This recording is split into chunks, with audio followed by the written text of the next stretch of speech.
Buenas tardes con todos, mi nombre es Diana López, estoy en el tercer nivel en la carrera de Derecho en la Universidad Técnica del Norte.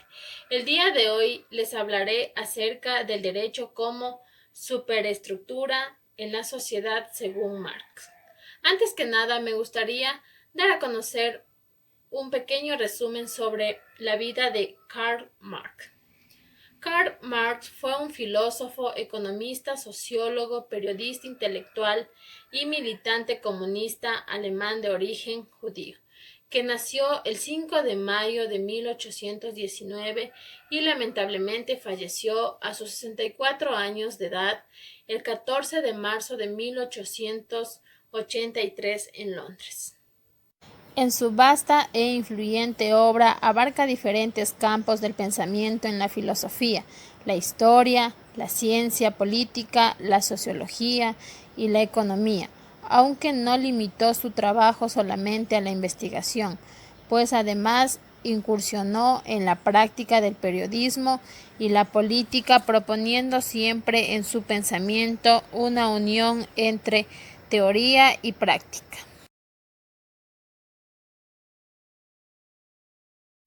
La superestructura es un concepto marxista que hace referencia al conjunto de elementos jurídicos, políticos e ideológicos provocados por la infraestructura o base.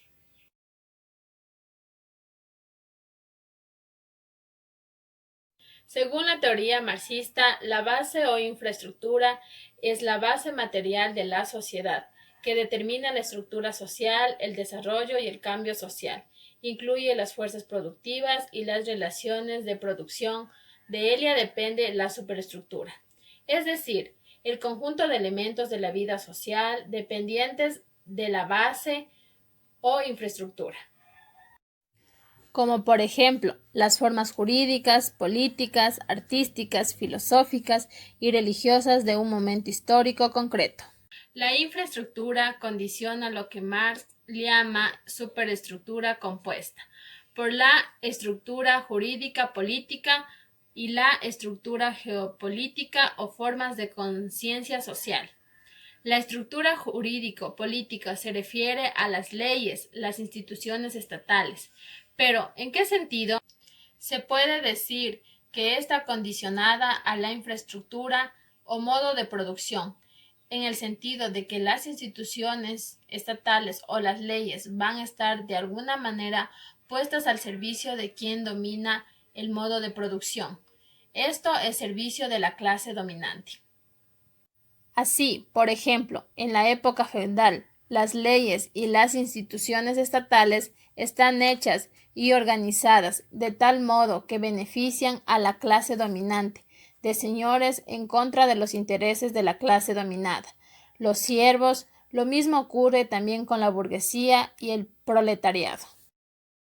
En definitiva, el poder político y el poder legislativo está condicionado por quien tiene el poder económico, es decir, la clase dominante. Por otro lado está la estructura ideológica o formas de conciencia social, que se refieren a las ideas, creencias, valores, principios y costumbres de una época historia determinada. Estas ideas, valores, principios no son los mismos en todos los hombres, son diferentes y varían los unos y los otros, dependiendo de si pertenecen a la clase dominada o a la clase dominante. Cada clase social tiene sus propios valores, principios, ideas, costumbres, creencias, o lo que es lo mismo, cada hombre Mira el mundo de una manera dependiendo de su lugar o posición en el proceso de producción y de la misma manera que en las leyes y en las instituciones estatales descata la presencia de la clase dominante. En lo referente a lo ideológico ocurre algo muy parecido. Las ideas y creencias dominantes en una época dada son las ideas y creencias de la clase dominante. Resumiendo, cualquier época o sociedad histórica tiene dos elementos muy importantes, que son la infraestructura o modo de producción y la superestructura. con sus dos elementos componentes. La infraestructura es un elemento esencial, pues condiciona al otro elemento, es decir, a la superestructura. En mi opinión, y en una pequeña conclusión, me gustaría destacar ciertos puntos.